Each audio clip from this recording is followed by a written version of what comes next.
Hello my esteemed viewers. In this tutorial on technical aptitude related to C++, complex questions which requires a deeper understanding of C++ are clearly explained. The respected viewers may please recall that in tutorial number 4, the MCQs, the multiple choice questions on C++ are of milder complexity, and they were presented in the previous tutorial, that is tutorial number 5. So without much ado, we will just continue, and we have covered around 25 MCQs in this, and we will go one by one with the explanation for each and every question. The first question goes like this: assume that the random generating function rand returns an integer between 0 and 1000, both inclusive, that is 0 is also there, 1000 is also there.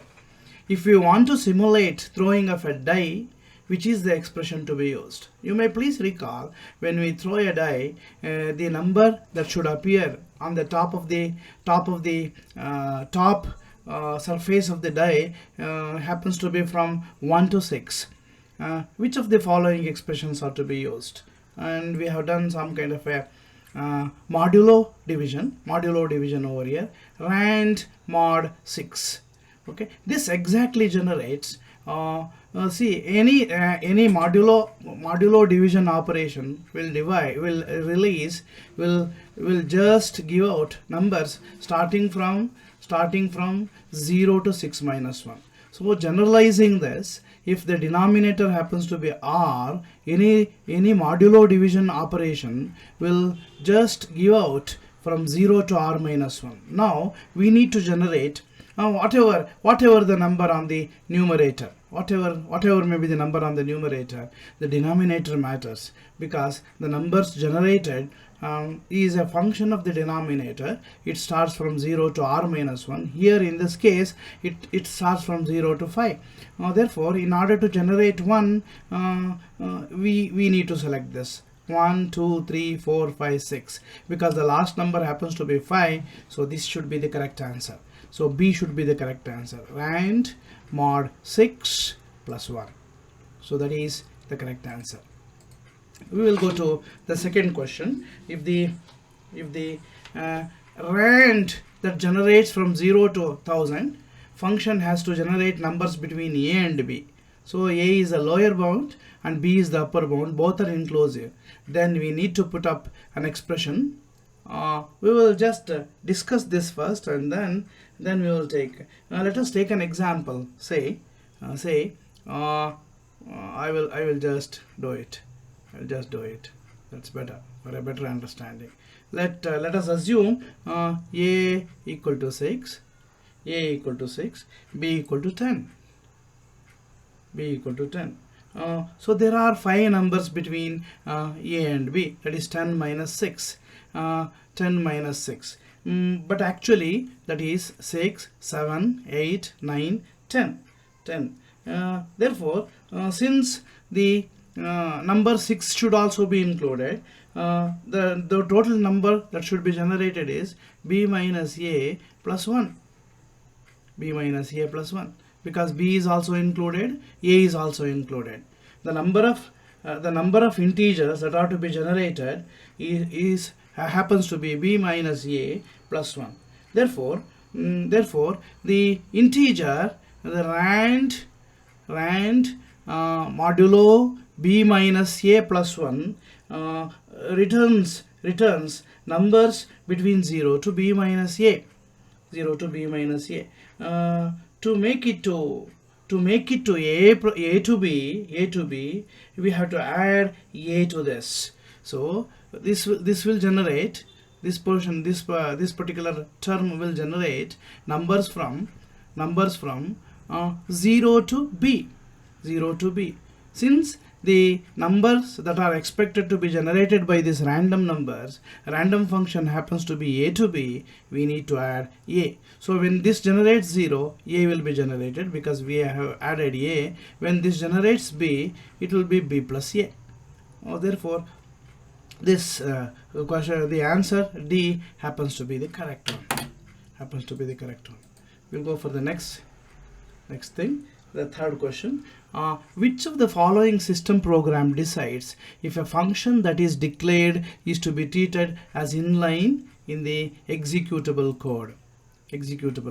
Necessarily it should be, it is not linker, because linker will link the functions with the main program. Loader will generate the executable file of any program or executable code, and preprocessor are the directives.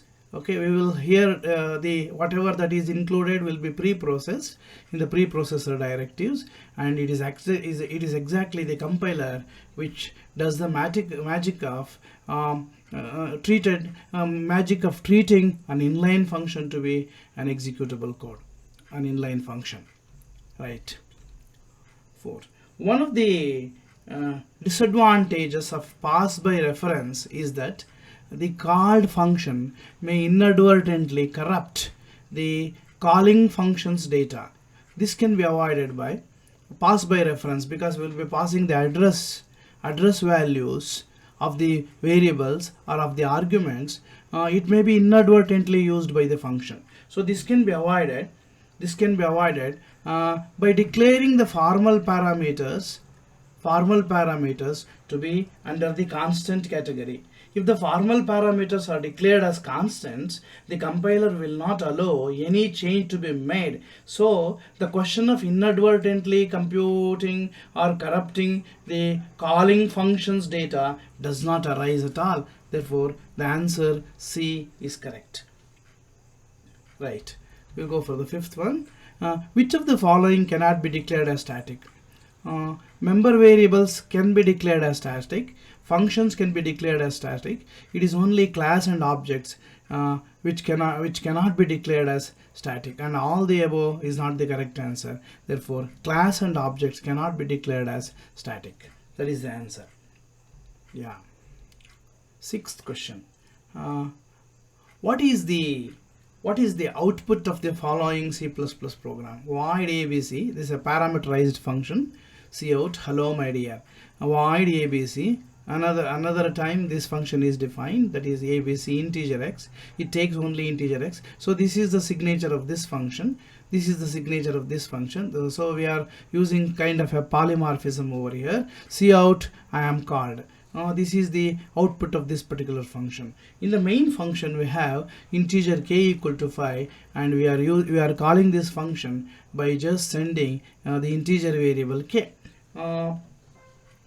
It so happens that the call abck matches with both the signatures of the functions. It matches with this signature as well as this signature, because they are parameterized. This is a parameterized function and this is the actual function. Therefore, a compiler cannot, in this particular situation, for this particular example, a compiler cannot unambiguously resolve this. It cannot resolve this because there is an ambiguity that is left to the part of the compiler. So compiler will definitely give a response. It complains that it generates this particular program snippet will surely generate compiler error because of the ambiguity involved. Right. Which of the following is not a type of inheritance? There are multiple, multi-level, distributive, and hierarchical. It is definitely there is no inheritance by name distributive. Therefore, distributive is the answer. What happens if a class does not have a name? That is the question. Let us see the answers for this. It will not have a constructor. It will not have a destructor. It is not allowed. It will neither have a constructor nor a destructor. Before we decide the answer, we will just give an example over here. So there is a nameless class. Let us say we will just do like this: class. Let us say we will define this particular class to be something like public. Okay. There is a function void function. Yeah, it has nothing, and we will see out something over here. See out. This is immaterial anyway. Something. Let us say x. Okay. We will close this, and we will just assign an object over here itself. This is permissible. Now we will go to main function. Of course, it should be like this only. It should be command driven. Okay, command line operators it should come, because it is a nameless class. Integer argument, let us say argument C, and character. Okay, character constant. Okay, constant, and this is the way. Let us say pointer argument v, yeah, argument v. Now we will have here a function, a dot, a is the class name, function, because object dot function, and return 0, let us say. Okay, we are completing this function. Right. Definitely over here it doesn't have a constructor. It is seemingly looking like as if it is not having a constructor, but constructor will be automatically defined by the compiler. Okay, there is no exclusive destructor over here. Okay, therefore B is the correct answer. B is the correct answer. It will have a hidden constructor. Okay, that is implicit constructor, but there is no destructor here. A nameless class will never come with a destructor. Which members are inherited but are not accessible in any case? Okay, this is the 9th question. Which members are inherited but are not accessible in any case? Private of a base class, of an inherited class, is definitely inherited, but it is not accessible by any member functions of the child class. Therefore the members of a under private category is not accessible of the base class, are never accessible by the base class, the child class functions. Which of the following is correct? Friend functions can access public members of a class. Friend functions can access protected members of a class. Friend functions can access private members of a class. All of the mentioned. Okay, all of the answers mentioned. I think our viewers may recall that friend functions can access any members of the class without caring about the type of the members. Therefore, D should be the correct answer. Right. Which of the following is used to make an abstract class? I think the answer should be known by you. By using virtual keyword in front of the class declaration, by using an abstract keyword in front of a class declaration, by declaring a virtual function in a class, by declaring a pure virtual function in a class. Of course, we need to declare a pure virtual function in a class. Then only a class will become abstract class. Okay. 12th question goes like this. Which of the following is correct about new and malloc? New and malloc. Both are available in C. No, new is not available in C. Pointer object initialization of a class with both new and malloc classes. Malloc calls the constructor of the class. Pointer object initialization of a class with both new and malloc calls the constructor of that class. This is also wrong, because pointer object initialization can be done only with malloc. Okay, malloc will allocate the address to a pointer, but new will not work in that way. Pointer object initialization of a class using new involves constructor call, whereas using malloc does not involve constructor call. C is the correct answer, exactly speaking, because object initialization using new keyword involves constructor call. whereas malloc does not involve constructor call. That's why new is explicitly added in C++. Also, you may recall, viewers may recall, with their previous knowledge in C, that malloc is used to assign memory address to a pointer. Hence, it assigns memory equal to the size of the class. However, the new keyword involves initialization also. Hence, it calls constructor of that class also. Therefore, C is the correct answer. Yeah. 13. The virtual inheritance is C++ technique is a C++ technique to avoid multiple copies of the base class into children or derived class.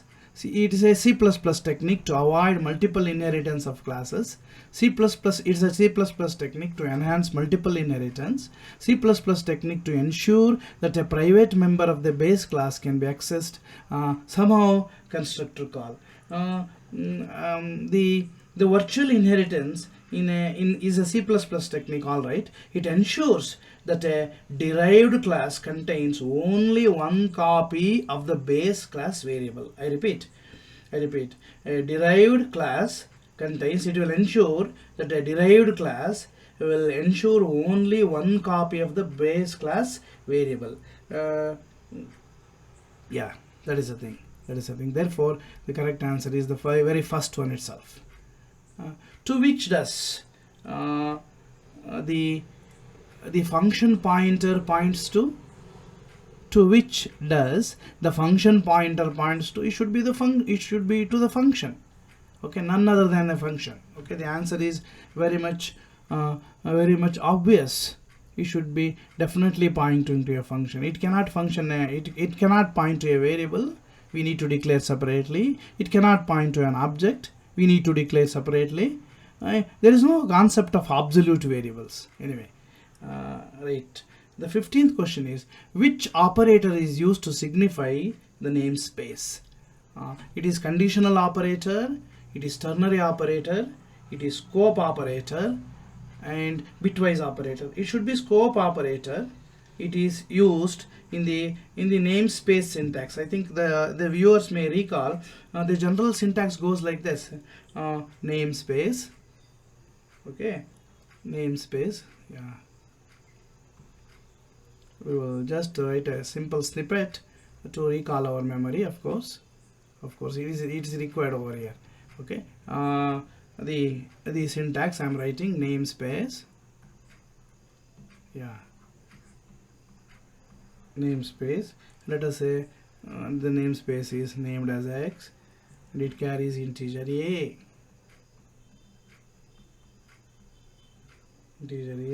Then if you want to see out A, you need to write like this. There is no other go. See out X, the namespace should be there, and you need to put scope resolution operator over here in order to provide a scope to this A. The scope of A falls in X namespace. That is the meaning of this.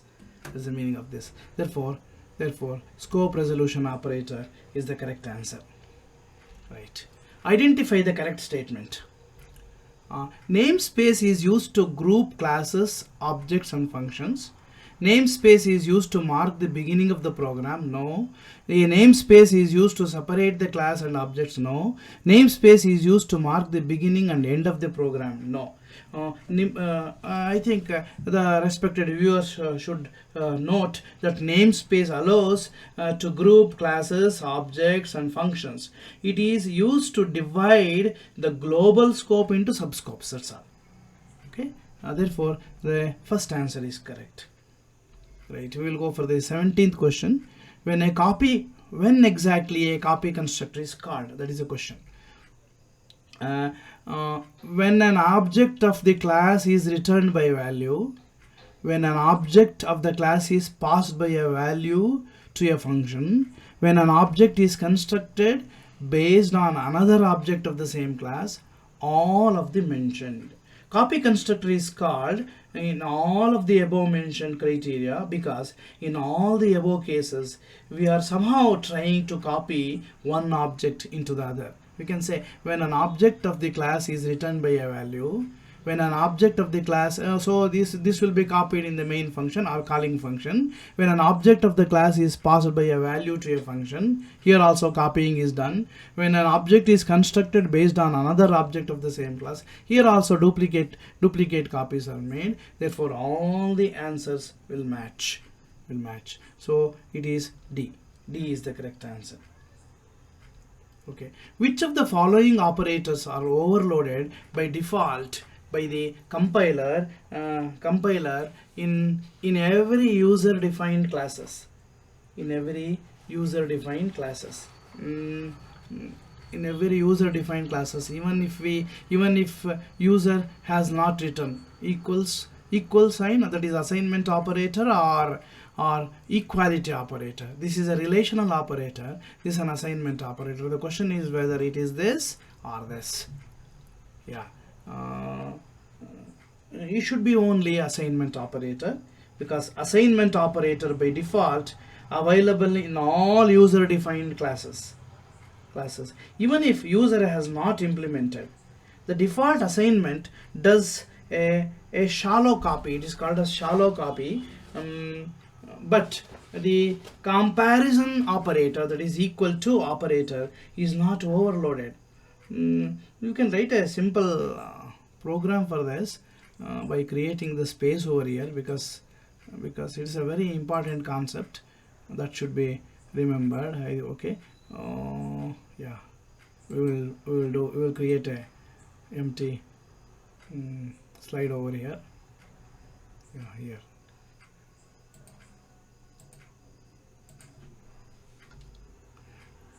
And we will write a small program to recall the memory of our viewers.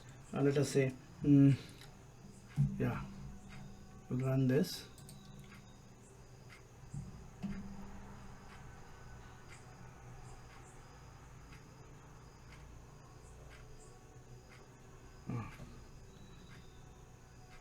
We'll take an example now to understand why exactly equal operator works and not the conditional operator. Let us say using namespace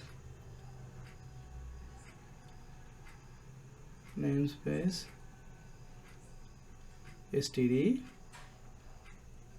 okay, class complex. This is the name of the class. Okay, private, I think you must have guessed, private. In this private category we should have let us say integer, real and imaginary. Okay, imaginary, both are defined. And under public category we will write the function straight away. Okay, complex, yeah, complex. This is the constructor. Okay, parameterized constructor, integer r equal to 0, integer I equal to 0. Yeah, we will just assign this now. Real equal to r, imaginary equal to I, imaginary equal to I. So we will close this. Now we will close this. Yeah, we will close this class also, and then we will go to main. Say integer main. Yeah, now we will define two objects, complex c1. Let us say it carries two parameters, 10 for real and 5 for imaginary, and we will have c2 will carry let us say 2, 4, and for example now we will write c1 equal to c2. This simply works. And if we venture to do this, we cannot write a statement something like this: if c1 equal to c2. As soon as we write this, as soon as we execute this, the compiler is going to let us say we must have written with the hope that it will get printed. Same, let us say if had we written this, definitely the compiler is going to flag error message, because this is simply not permissible. Not permissible. Right. 19th question. What should be placed in a try block? Statements that might cause exceptions. Statements that should be skipped in case of an exception. Any statement that is executable. Any statement that is executable. Only A and B. Only A and B. Let us say the statements.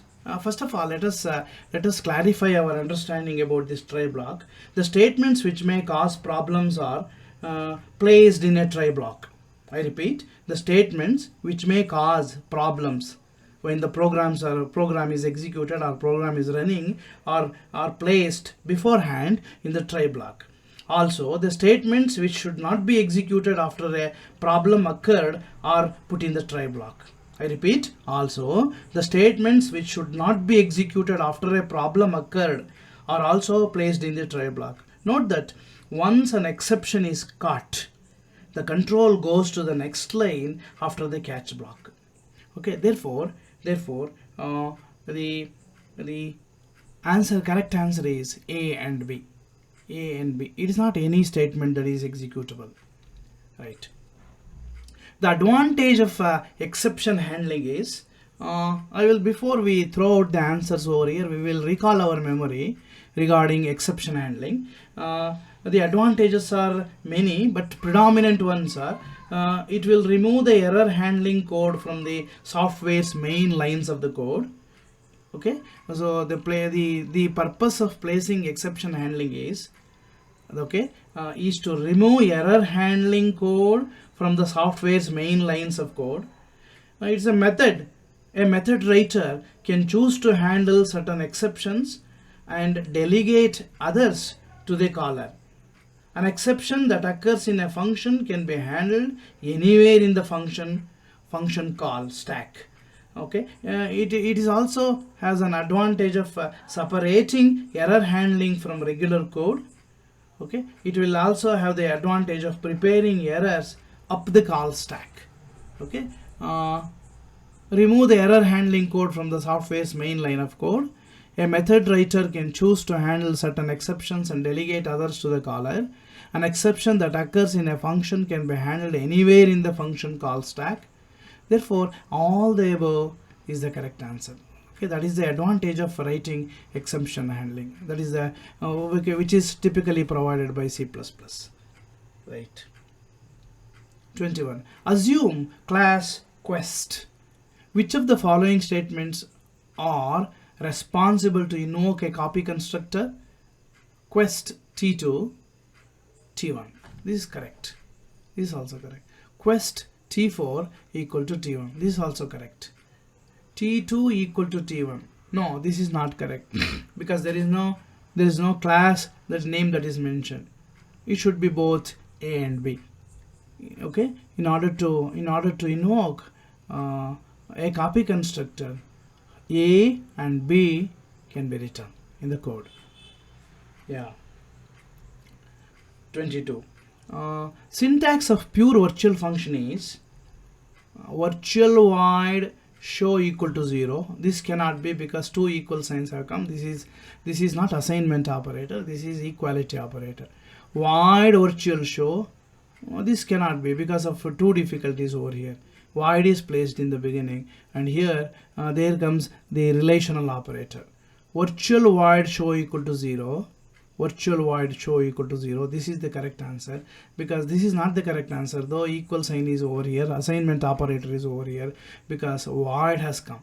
Okay, the qualifier has come in the first. Okay, but this has to come. This qualifier should be the first one, first entity, and then comes void, and this is the correct syntax. Therefore C is the correct answer. C is the correct answer. Right. 23. A class can contain objects of other classes, and this phenomenon is called relationship, object association, containership. None of these. So it is container. We are talking about container classes. Therefore C is the correct answer. It is the containership. Okay, that is the concept over here. 24. In case of inheritance, where both base and derived classes are having constructors. When an object of derived class is created, I repeat once again, in case of inheritance where both base and derived classes are having constructors, yes, they do have. When an object of derived class is created, then this thing should happen. That is the answers coming over here. Constructor of a derived class will be invoked first. No.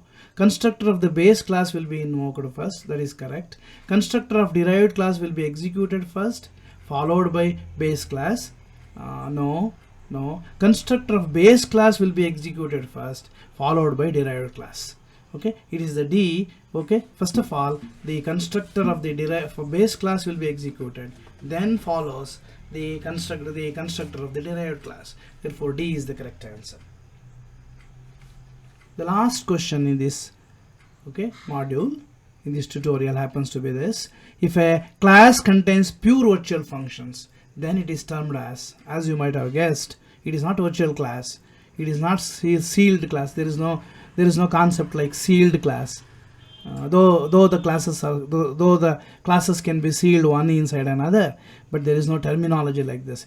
Pure local class, no, there is no terminology like that. It should be abstract class. So abstract class, in order to make a class to be abstract, then pure virtual function is a must. So with this, we complete the fifth tutorial, which is exclusively on C++. So the next tutorial will bring out the data structures, followed by analysis and design of algorithms. Until then, bye. And if you have liked this video, kindly subscribe to my